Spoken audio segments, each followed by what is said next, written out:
Corona का विस्फोट। NMCH के 16 जूनियर डॉक्टर हुए कोरोना संक्रमित, आईएमए सम्मेलन में हुए थे शामिल। दुनिया में जारी ओमिक्रॉन के खतरे के बीच शोध ने दी राहत की खबर। कोरोना जितना खतरनाक नहीं है ओमिक्रॉन वेरिएंट, फेफड़े को अधिक नहीं बना रहा निशाना। देश में जीएसटी के नए रेट जारी होने के बाद सियासत हुई तेज। कांग्रेस ने कहा जीएसटी के कारण देश में बड़ी महंगाई। कृषि ने कहा भरमा रही है कांग्रेस। और मुंगेर प्रमंडल के डीआईजी संजय कुमार ने लिया पदभार ग्रहण। 2008 बैच के आईपीएस अधिकारी संजय कुमार ने कहा नक्सलियों पर लगाम मेरी पहली प्राथमिकता।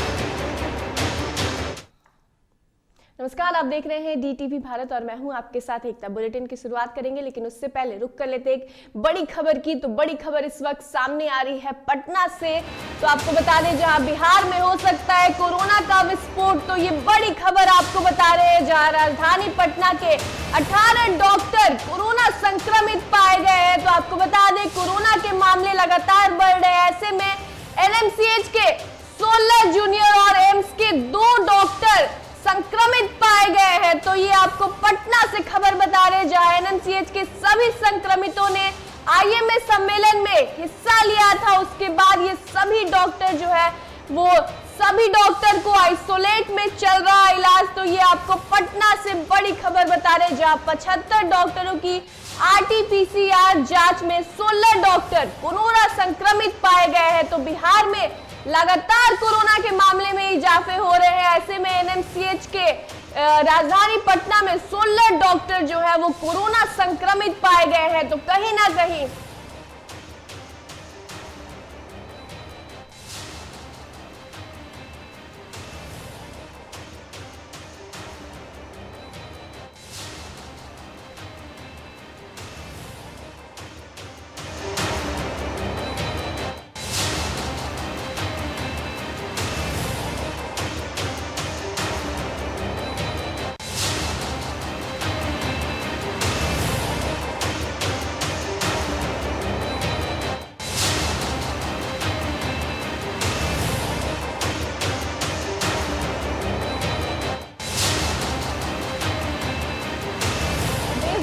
सबसे तेजी से कोरोना संक्रमण का खतरा फैल रहा है। वहीं ओमिक्रॉन वेरिएंट के आने से लोगों में डर व्याप्त था, जिसके बाद अब डॉक्टरों द्वारा किए गए एक शोध से राहत मिली है, जिसमें यह कहा गया है कि ओमिक्रॉन वेरिएंट फेफड़े को अधिक निशाना नहीं बना रहा है, जिसकी वजह से यह कम घातक है। हाल ही में किए गए शोधों के हवाले से मीडिया से यह जानकारी दी गई है कि दरअसल न्यूयॉर्क टाइम के हवाले से बताया गया है कि चूहों और अन्य छोटे जीवों पर किए गए शोध अध्ययनों से पता चला है कि यह वेरिएंट फेफड़े को कम नुकसान करता है और इसका अधिकतर असर जो है नाक, गले और श्वास नली तक ही रहता है। इससे पहले वाले कोरोना वेरिएंट की बात करें तो फेफड़ों में जख्म बनाकर सांस लेने की प्रक्रिया को बुरी तरीके से वो वेरिएंट प्रभावित करता था और इसके लिए उनकी सिकुड़ने तथा फैलने और क्षमता समाप्त हो जाती थी। वही समाचार पत्र द इजराइल टाइम्स ने न्यूयॉर्क टाइम्स के हवाले से बताया कि यह कहना काफी सही होगा कि ओमिक्रॉन से ऊपरी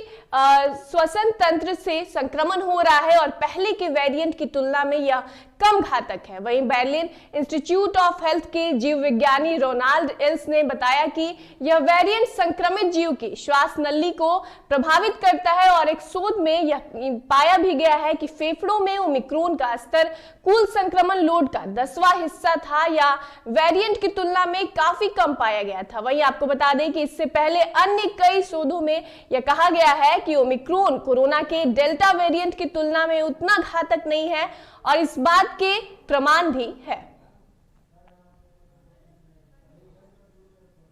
चलिए, इस खबर पर ज्यादा जानकारी के लिए हमारे सहयोगी निर्भय हमारे साथ फोन लाइन पर जुड़ गए हैं। तो निर्भय, पहले पटना में एक ओमिक्रॉन के पेशेंट पाए गए थे और अब एनएमसीएच के डॉक्टर जो है वो भी संक्रमित पाए जा रहे हैं। बिल्कुल, देखिए एकता, जिस तरीके से संक्रमण का खतरा लगातार बिहार में बढ़ता जा रहा है, सिर्फ एक ही राज्य नहीं बल्कि अगर जिलों की बात की जाए तो जिलों में भी लगातार संक्रमण के मामले बढ़ते जा रहे हैं। और ऐसे में अगर बात राजधानी पटना की जाए तो ये उम्मीद की जा रही है कि विस्फोट हो सकता है कोरोना का, क्योंकि जिस तरीके से सिर्फ एनएमसीएच के 16 जो जूनियर डॉक्टर हैं जो कोरोना संक्रमित पाए गए हैं, जिस तरीके से आपने बताया कि संक्रमण के लिए 75 डॉक्टरों की जांच की गई और ऐसे में 16 जो डॉक्टर थे जो जांच में पॉजिटिव पाए गए हैं। सबसे बड़ी बात यह है और विस्फोट की बात इसलिए कही जा रही है क्योंकि हाल ही में डॉक्टरों की एक समिट हुई थी आईएमए बैठक हुई थी और उसमें जो कि पटना में हुआ था और ऐसे में कई जगहों के डॉक्टर आए थे और खुद वहां मुख्यमंत्री नीतीश कुमार भी उन सभा को संबोधित करने पहुंचे थे। तो जाहिर सी बात है कि अगर डॉक्टरों का एक बड़ा हुजूम वहां उमड़ा था, लगभग 3 से 4 दिनों तक जो कार्यक्रम चले थे राजधानी पटना के जो कृष्ण मेमोरियल हॉल है उसमें ये कार्यक्रम हुआ था। तो अब संक्रमण के मामले इसलिए डरा रहे हैं क्योंकि डॉक्टरों में संक्रमण का खतरा बढ़ा है और इसमें अब देखा जाए तो एम्स के भी डॉक्टर हैं, पिछले दिनों खुद 4 डॉक्टर पीएमसीएच के भी दिखे थे। तो लगातार डॉक्टरों में भी अब संक्रमण का खतरा बढ़ता जा रहा है। तो अब जाहिर सी बात है कि क्या कोरोना का संक्रमण जो है विस्फोट जो होगा ये दिख सकता है, क्योंकि डॉक्टरों की बड़ी जो जमात एक साथ इकट्ठा हुई थी। अब शायद इस स्थितियों के बाद में अब पीएमसीएच के भी कई जूनियर डॉक्टर थे वहाँ, इसके अलावा सीनियर डॉक्टर भी थे, एम्स के भी डॉक्टर मौजूद थे उस आईएमए हॉल में। साथ ही साथ आप देखिए तो एनएमसीएच के जो डॉक्टर मौजूद थे जिसमें 16 कोरोना पॉजिटिव पाएगा और खुद इस बात की जानकारी एनएमसीएच के जो महानिदेशक है उन्होंने दी है। तो अब क्या सबसे बड़ी बात होगी कि क्या सभी जो लोग वहां मौजूद थे उनकी जांच होगी, क्या मुख्यमंत्री नीतीश कुमार की भी जांच होगी, क्योंकि हॉल में मुख्यमंत्री पहुंचे थे, उनके साथ साथ उनके सुरक्षा गार्ड भी मौजूद थे। तो कोरोना का संक्रमण कहीं ना कहीं बढ़ता हुआ दिख रहा है और ऐसे में विस्फोट हुआ और अगर ये संक्रमण मुख्यमंत्री आवास तक पहुंची तो भी एक बड़ी बात कही जा रही है। लेकिन अगर आपको बता दूं कि जिस तरीके से कोरोना का खतरा लगातार बढ़ता जा रहा है, पिछले 24 घंटे में जो स्थितियां दिखी हैं, तो ऐसे में अब पूरे राज्य में संक्रमण काफी तेजी से बढ़ रहा है और पिछले दिनों भी हमने बताया था कि 1.6 की रफ्तार से जो है कोरोना का संक्रमण बिहार में बढ़ रहा है और अभी 34 जिलों में जो कोरोना पॉजिटिव की संख्या है वो 749 तक पहुंच गई है। हालांकि कई रिपोर्ट जो है वो आरटीपीसीआर के बाद अब जांच की जा रही है। ओमिक्रॉन के खतरे को भी लेकर के लगातार जांच की प्रक्रिया चल रही है, जिसमें हालांकि राहत की खबर ये रही कि जो एक व्यक्ति कोरोना माफ कीजिएगा ओमिक्रॉन पॉजिटिव पाया गया था उससे उसका रिपोर्ट जो है वो निगेटिव आ गया है, तो थोड़ी राहत की सांस दिख रही है। तो फिलहाल बिहार में ओमिक्रॉन का खतरा तो नहीं बढ़ रहा है, लेकिन जिस तरीके से देखा जाए तो कोरोना का संक्रमण काफी तेजी से बढ़ रहा है। एकता जी निर्भय, और ऐसा भी कहा जा रहा है कि ओमिक्रॉन जो नया वेरिएंट आया है वो पिछले वेरिएंट से ये कम असरदार है और ऐसा कहा जा रहा है, ऐसा WHO ने भी कहा था कि बाकी वेरिएंट की तुलना में ओमिक्रॉन कम असरदार है और जो लोग वैक्सीन ले चुके हैं उनके लिए तो और भी ओमिक्रॉन के खतरे जो है वो कम उन पे असर कर सकते हैं। बिल्कुल, देखिए ओमिक्रॉन का खतरा जो था वो लगातार बढ़ता जा रहा है और कई राज्यों में ही नहीं बल्कि कई देशों में इसका खतरा बढ़ा है। तो ऐसे में अब ओमिक्रॉन को लेकर के जो शोध किए गए हैं, शोध के बाद एक बड़ी जानकारी मिली है। खुद न्यूयॉर्क टाइम्स ने भी इस खबर को छापा था, साथ ही साथ और भी कई देश के जो अखबारों ने अपनी सुर्खियां बनाई है। देखिए ओमिक्रॉन का खतरा जो लगातार बढ़ता जा रहा था ये डरा रहा था और ऐसे में अब लोगों को एक नए वेरिएंट है, क्योंकि जिस तरीके से देश में डेल्टा वेरिएंट ने असर किया था उसके बाद से ये डर सता रहा था कि एक बार फिर से एक नए वेरिएंट लोगों की जानों को लेगा। लेकिन अब जो शोध किए गए हैं, शोध में इस बात की जानकारी खुद जो मूस है उस पर शोध किए गए हैं, जिसमें इस बात की जानकारी मिली कि ओमिक्रॉन का जो खतरा है वो अधिकतर फेफड़ों में असर नहीं कर रहा है, क्योंकि फेफड़ा सबसे अधिक संक्रमित होने के बाद लोगों की सांस लेने की जो स्थितियां थी वो काफी खराब हो जाती थी और फिर लोगों को ऑक्सीजन की जरूरत पड़ती थी और नतीजा ये रहा कि लोग दम तोड़ रहे थे। तो कहीं ना कहीं अब ओमिक्रॉन का खतरा जो है वो कम होता हुआ दिख रहा है और ऐसे में अब एक डर की जो स्थिति है वो थोड़ी सुधरती हुई दिख रही है। लेकिन जिस तरीके से एक नई बीमारी अब फ्लोरोना की बातें कही जा रही है, इजराइल में एक नए वेरिएंट फ्लोरोना ने दस्तक दे दिया है और इजराइल ऐसा देश है जहां पर अब दूसरा बूस्टर डोज लगा रहा है और कुल मिलाकर के 4 वैक्सीनेशन की प्रक्रिया जो है वो इजराइल में चल रही है। तो फ्लोरोना का डर तो सता ही रहा है, लेकिन ओमिक्रॉन को लेकर के जो एक राहत की सांस मिली है ये काफी उम्मीदें दिखा रही है। जी निर्भर, चलिए बहुत बहुत शुक्रिया तमाम जानकारी के लिए। तो आपको बता दें कि देश के सभी राज्यों में ओमिक्रॉन नए वेरिएंट जो है कोरोना का वो अपना पैर पसारना शुरू कर दिया है।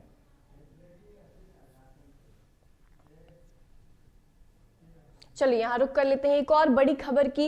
रांची से एक बड़ी खबर सामने आ रही है। तो आपको बता दें जहां झारखंड में जल्द ही लग सकता है लॉकडाउन, तो ये झारखंड के रांची से आपको बता रहे हैं जहां प्रदेश में कोरोना विस्फोट के जताई जा रही है आशंका, तो जल्द ही लॉकडाउन लगने के निर्देश दिए गए हैं। जहां 1 जनवरी को राज्य में मिले हैं संक्रमण के 1007 मामले, तो आपको बता दें, जहां संक्रमितों में सबसे अधिक रांची में मिले हैं, 495 मरीज मिले हैं, तो कहीं ना कहीं ये 31 दिसंबर को राज्य में 793 कोरोना पॉजिटिव मरीज मिले हैं, जिसके बाद से 31 दिसंबर को अकेले रांची में 327 संक्रमित मरीज मिले थे, जिसके बाद से झारखंड में अब जल्द ही लॉकडाउन लगने के आदेश जो है वो सामने आ रहे हैं। तो आपको बता दें, जिस तरीके से कोरोना के मामले बढ़ रहे हैं, उसके बाद से सभी राज्य सरकार जो है वो सचेत हो गई है। ऐसे में सभी राज्यों में लॉकडाउन लगने के निर्देश दिए जा रहे हैं। और बात करें कोरोना के मामलों की, तो लगातार हर राज्य में कोरोना के मामलों में इजाफा हो रहा है। ऐसे में नाइट कर्फ्यू तो लागू है ही, लेकिन अब राज्य सरकार जल्द ही झारखंड में भी लॉकडाउन लगने के जो आदेश है वो सामने आ रहे हैं। तो कहीं ना कहीं जल्द ही लॉकडाउन लग सकता है, क्योंकि जिस तरीके से कोरोना के मामले में इजाफे हो रहे हैं, लगातार कोरोना संक्रमितों के मामले सामने आ रहे हैं, ऐसे में राज्य सरकार जो है वो राज्य में जल्द ही लॉकडाउन लगा सकती है।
चलिए, यहाँ वक्त हो चला एक छोटी सी ब्रेक का। हम जल्द हाजिर होंगे, आप कहीं मत जाइएगा।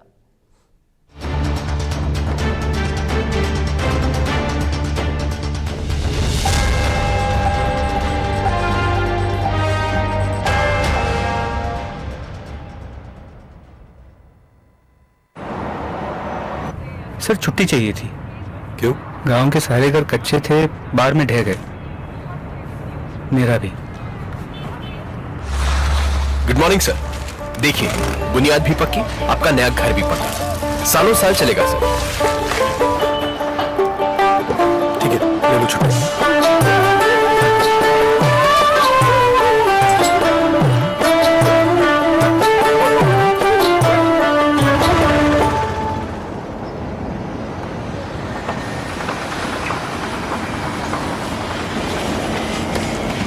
लो, हो गया घर पक्का, छुट्टी कैंसिल।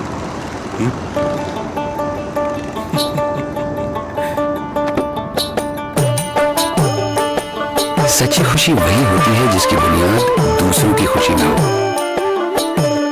कोणार्क, खुशियों की बुनियाद।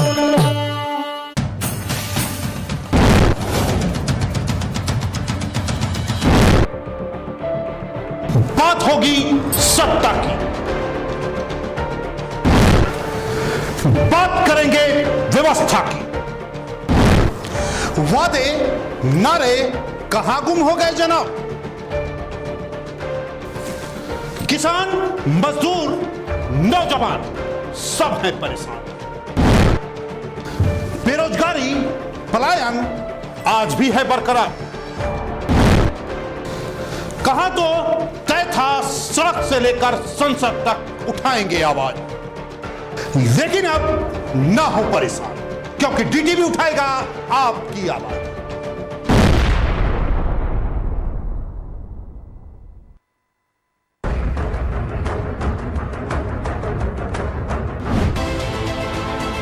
खबरों की भरमार में, खबरों की मार में, खबरें आपके सरोकार की, खबरें जो होंगी आपकी दरकार की। देखिए हमारे साथ पूजा का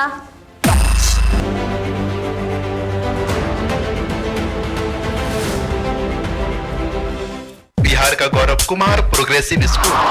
हमारे यहाँ आधुनिक प्रकार की सुविधा दी जाती है।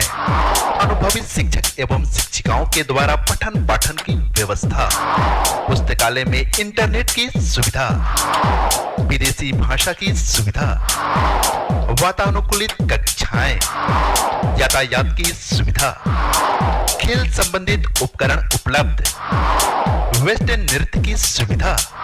हमारा पता प्रसमा नियर चमघड़ा गांव, रामगढ़, लखीसराय। Mobile number 9142578880। दूसरा मोबाइल नंबर 9142578878। हम शिक्षा के साथ साथ उत्तम चरित्र का भी निर्माण करते हैं। प्रोफेशनल कोर्स के नाम पर वैशाली में हो रहा फर्जीवाड़ा।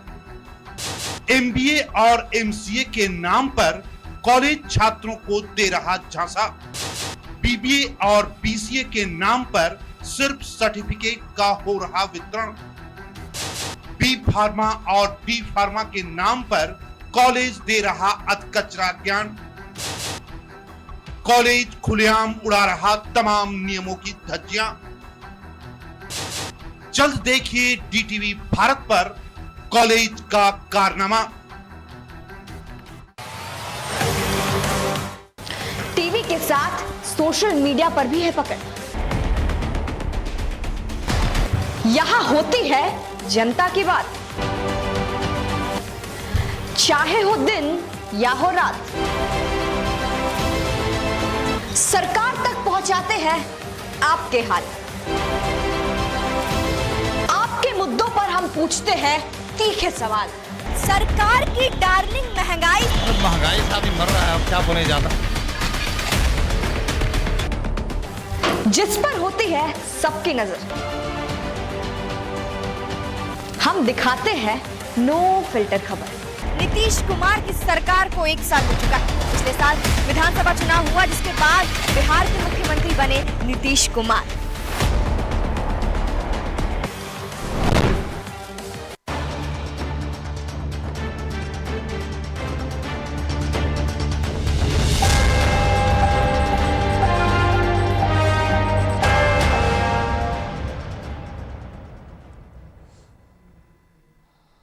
स्वागत है आपका ब्रेक के बाद। तो चलिए रुक करते हैं खबरों की ओर और बात करते हैं मौसम संबंधी खबरों की, जहां बिहार में नए साल के आगमन के साथ ही मौसम का मिजाज जो है वो शुष्क बना रहा, जिससे कि कारण साल की शुरुआत का पहला दिन है ठंड के साथ शुरू हुआ, जो आज भी जारी रहेगा। वहीं आपको बता दें कि शनिवार को प्रदेश का औसत अधिकतम तापमान 18 से 20 डिग्री सेल्सियस के बीच रहा। वहीं अधिकतम तापमान में गिरावट के साथ साथ लगभग 6 किलोमीटर प्रति घंटे की रफ्तार से चली पछुआ हवाओं के कारण कनकनी अधिक महसूस की गई, जो अभी भी जारी रहने वाले हैं। वहीं मौसम विभाग के केंद्र पटना के अनुसार वैज्ञानिकों ने जानकारी दी है कि विगत 24 घंटों के दौरान प्रदेश का मौसम पूर्वानुमान के अनुसार शुष्क बना रहेगा। वहीं न्यूनतम तापमान में कोई खास परिवर्तन देखने को नहीं मिलेगा। यह 10 डिग्री सेल्सियस से 12 डिग्री सेल्सियस के बीच दर्ज किया गया है। वहीं सूबे में न्यूनतम तापमान 9 डिग्री सेल्सियस फारबिसगंज में दर्ज किया गया है। वहीं अधिकतम तापमान में 1 से 2 डिग्री सेल्सियस की गिरावट देखी गई है।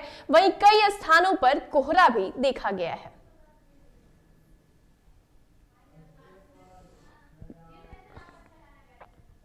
बात करें मधुबनी की, जहां मधुबनी जिले के हरलाखी प्रखंड में खाद विक्रेताओं के विरुद्ध किसानों ने बिगुल फूंक दिया है। दरअसल फुलहर गांव के किसानों ने लाइसेंसी दुकान से खाद लेकर जा रहे नेपाली तस्करों से खाद छीन ली। हालांकि सभी तस्कर भागने में सफल हो गए। वहीं ग्रामीण ब्रह्मदेव यादव, रामनारायण यादव सहित कई किसानों का आरोप है कि हम लोग खाद के लिए कई दिन से शैल ट्रेडर्स खाद विक्रेता से खाद लेने जाते हैं, लेकिन हम लोगों को बता दिया जाता है कि खाद नहीं आया है। वहीं नेपाल से आए लोगों को महंगे दामों में खाद बेचा जाता है, जिसको लेकर हम लोगों ने शैल ट्रेडर से खाद लेकर जा रहे नेपाली तस्करों से खाद छीन लिया। मुंगेर प्रमंडल के डीआईजी संजय कुमार ने पदभार ग्रहण किया। वहीं नए साल के पहले दिन जो 2008 बैच के आईपीएस अधिकारी संजय कुमार ने मुंगेर प्रमंडल के डीआईजी का पद ग्रहण किया। वहीं पत्रकारों से बात करते हुए डीआईजी संजय कुमार ने कहा कि अपराध और नक्सलियों पर लगाम लगाना मेरी पहली प्राथमिकता होगी। इससे पहले संजय कुमार बिहार पुलिस अवर सेवा आयोग में थे।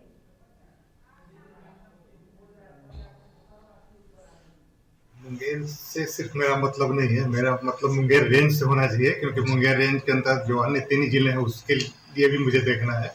तो सभी चारों जिले जो हैं मुंगेर रेंज के अंदर, सबों के लिए मेरी प्राथमिकता सबसे पहले अपराध के ऊपर रहेगी, फिर नक्सल फ्रंट पर रहेगा। और केस की पेंडेंसी, खास करके ज़्यादा केस का इन्वेस्टिगेशन स्लो रहने के कारण ही उसकी बहुत सारी परेशानियां दिखते सामने आती हैं, समाज में दिखने को मिलता है। तो उसका स्पीडी डिस्पोजल पर मेरा प्राथमिकता रहेगा। पटना में कांग्रेस पार्टी ने जीएसटी को लेकर सरकार को घेरा है और कहा है कि जीएसटी से महंगाई बढ़ी है। इसको लेकर बिहार सरकार के मंत्री अमरेंद्र प्रताप सिंह ने पलटवार किया है और कहा है कि उनके राज्य में क्या हालत थी, जीएसटी से काफी सहूलियत हो रही है। ये आपने अपने कार्यकाल में क्या दिया है देश को? यह देश भूला नहीं है, आज भी देश को याद है। नरेंद्र मोदी ने जो देश को दिया है देश जानता है, और लगातार देश आज लगभग 2/3 बहुमत में उन्हें ला करके और प्रधानमंत्री के रूप में देश ने उनको प्रतिष्ठित किया है। तो उसके पीछे तो कारण हैं, उन कारणों को भी कांग्रेस को ढूंढना चाहिए, जानना चाहिए। उनका कहना है कि जीएसटी से आम आदमी परेशान हो रहा लगातार। देखिए, कुछ भी नए कदम होंगे उनका विरोध कांग्रेस करेगी, जो जनहित की दृष्टि से सही है। अब 1 नेशन 1 टैक्स हुआ। जीएसटी कोई साधारण टैक्स नहीं है, कई प्रकार के टैक्सों को मिला करके और उससे मुक्ति लोगों को मिली है और उनको मिला करके एक टैक्स हुआ जीएसटी। पटना के कांग्रेस कार्यालय में राज्यसभा सांसद सैयद नसीर हुसैन ने प्रेस कॉन्फ्रेंस कर सरकार पर हमला बोला। उन्होंने कहा है कि जीएसटी के कारण ही देश में महंगाई बढ़ी है, इससे जनता परेशान है। जीएसटी के कारण ही देश में महंगाई बढ़ी है और सरकार पूंजीपतियों को फायदे पहुंचाने के लिए ऐसा कर रही है और कांग्रेस अब पूरे देश में इसके खिलाफ आंदोलन कर रही है। जो विंटर्स में जो गर्म कपड़े लोग खरीदते हैं उसमें एकाएक आप 12% बढ़ाते चले जाएं तो गरीब जो है, पहले तो ये रोड पे जो चलने फिरने वाले के लिए कंबल हम लोग खरीद के बांटते थे, अब वो भी हम बांट नहीं पाएंगे। उस तरीके का टैक्स इन्होंने कपड़ों पे बढ़ाया है। ये 1 महीने के लिए रोक रखा है, लेकिन इसको भी आगे बढ़ाएंगे। इसके चलते जो अनएम्प्लॉयमेंट जो टेक्सटाइल सेक्टर में होगा, जो खासकर ये जो बुनकर लोग जो होते हैं, जो पावरलूम और हैंडलूम्स में जो लोग काम करते हैं, इनमें जो अनएम्प्लॉयमेंट आएगा, इनकी जो बिजनेस कम होगी, ये जो सेक्टर खत्म होते आएगा। ये चल के उत्तर प्रदेश में तो ये बड़ी बड़ी बात कर रहे हैं कि हम हैंडलूम्स को बढ़ावा देंगे, हम टेक्सटाइल्स को बढ़ावा देंगे, लेकिन दूसरी तरफ 6% की 12% जीएसटी ये बढ़ाने का सोच रहे हैं और बढ़ा भी दिए हैं, लेकिन टेम्पररी उसको रोक लगाया है। जो विंटर्स में जो गर्म कपड़े लोग खरीदते हैं उसमें एकाएक आप 12% बढ़ाते चले जाएं तो गरीब जो है, पहले तो ये रोड पे जो चलने फिरने वाले के लिए कंबल हम लोग खरीद के बांटते थे, अब वो भी हम बांट नहीं पाएंगे। उस तरीके का टैक्स इन्होंने कपड़ों पे बढ़ाया है। ये 1 महीने के लिए रोक रखा है, लेकिन इसको भी आगे बढ़ाएंगे। इसके चलते जो अनएम्प्लॉयमेंट जो टेक्सटाइल सेक्टर में होगा, जो खासकर ये जो बुनकर लोग जो होते हैं, जो पावरलूम और हैंडलूम्स में जो लोग काम करते हैं, इनमें जो अनएम्प्लॉयमेंट आएगा, इनकी जो बिजनेस कम होगी, ये जो सेक्टर खत्म होते आएगा। ये चल के उत्तर प्रदेश में तो ये बड़ी बड़ी बात कर रहे हैं कि हम हैंडलूम्स को बढ़ावा देंगे, हम टेक्सटाइल्स को बढ़ावा देंगे, लेकिन दूसरी तरफ 6% की 12% जीएसटी ये बढ़ाने का सोच रहे हैं और बढ़ा भी दिए हैं, लेकिन टेम्पररी उसको रोक लगाया है। प्रधानमंत्री नरेंद्र मोदी ने शनिवार को 10 करोड़ से अधिक किसानों को पीएम किसान सम्मान निधि योजना के तहत वित्तीय सहायता की 10वीं किस्त के रूप में कुल 20,900 करोड़ रुपए जारी किए। वहीं पीएम मोदी ने वीडियो कॉन्फ्रेंस के जरिए आयोजित एक कार्यक्रम में लाभार्थियों को राशि जारी किया। वहीं वर्चुअल इवेंट के दौरान प्रधानमंत्री ने लगभग 351 किसान उत्पादक संगठनों यानी एफपीओ को 14 करोड़ रुपए से अधिक की इक्विटी अनुदान भी जारी किया, जिससे 1,24,000 किसान लाभान्वित हुए। वहीं कार्यक्रम में 9 मुख्यमंत्री, विभिन्न राज्यों के कई मंत्री और कृषि संस्थानों से प्रतिनिधि शामिल हुए।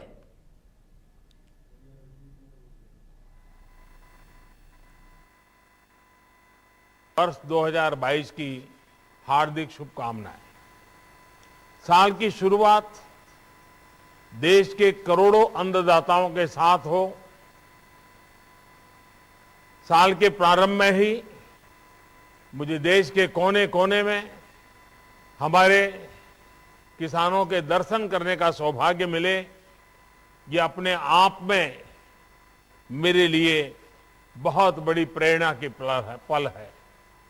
आज देश के करोड़ों किसान परिवारों को, विशेषकर छोटे किसानों को प्रधानमंत्री किसान सम्मान निधि की 10वीं किस्त मिली है। किसानों के बैंक खातों में 20,000 करोड़ रुपए ट्रांसफर किए गए हैं। चलिए अभी के इस बुलेटिन में बस इतना ही। मुझे दीजिए इजाजत और आप देखते रहिए DTV भारत। नमस्कार।